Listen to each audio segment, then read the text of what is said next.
August 2nd, yes, I remember it very vividly. It was a hot summer day.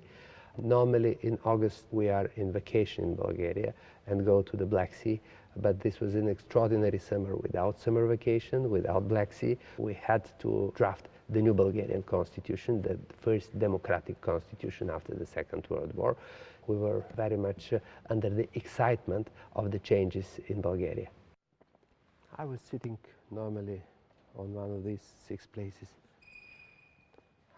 We didn't have fixed seats in the parliament. Only the leaders of the parliamentary group were sitting here on the front seats. At that time, I was a member of the democratic opposition of the UDF, representing an ecological movement there. And the ex-communist prime minister and communist speaker of parliament, Mr. Todorov, was sitting here, and this was a discussion basically between him and me. And I couldn't expect that a debate between 2 parliamentarians will be transformed into a debate between 2 civilizations which were clashing here in Bulgaria. We were discussing the reduction of the Bulgarian armed forces, which at that time amounted to 120,000 troops.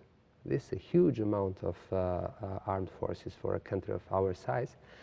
And I was among those who were proposing a drastic reduction of the armed forces to have a professional army with mobile forces, not old-fashioned army to fight with the neighbors, to fight with the West, but to fight with the enemies, real enemies. And this was the day when exactly Saddam Hussein invaded Kuwait. So it was very topical to talk about coalition, to talk about liberation, to talk about freedom. A colleague from the Socialist Party made a replica to me, asking me, and who will be protecting Bulgaria, Mr. Pasi? And I had to immediately to create the answer, and I told him, look, I know who will be protecting Bulgaria. It will be Bulgaria's membership in NATO who will be protecting Bulgaria. And I make use of this official moment to address an official inquiry to the Minister of Foreign Affairs about the perspectives for Bulgaria to withdraw from the Warsaw Pact and to join NATO.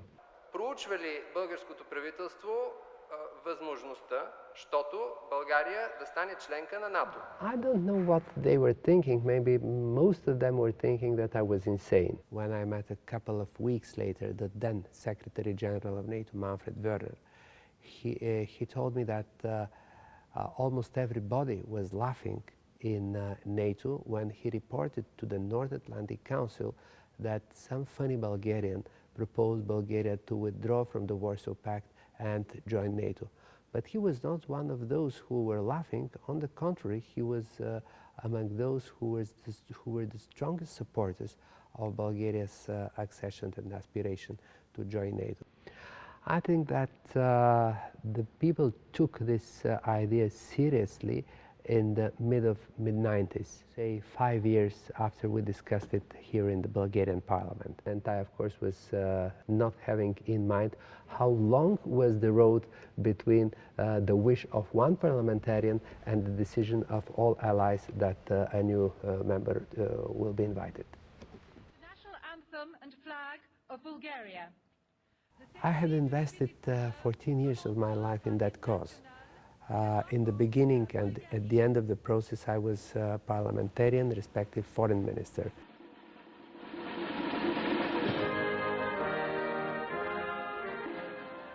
I remember the last 14 years which were running like a high-speed train through my brain, and maybe this high-speed train of 14 years created the emotions.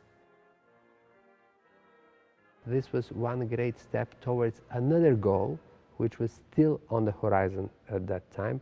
This was the membership in the European Union. Because had we failed for NATO, we would fail for the European Union. This is for sure. As soon as we got the shield of NATO, the direct foreign investment in Bulgaria doubled each year. So this is one of the obvious results of membership in NATO, not speaking about tourism, not speaking about development of economy, not speaking about development of democracy. This was a strategic cause. This was a strategic target. This was a horizon for the future. If you have such a remote horizon, it means that you are directing the whole development of a country, the whole development of a nation into one very specific direction.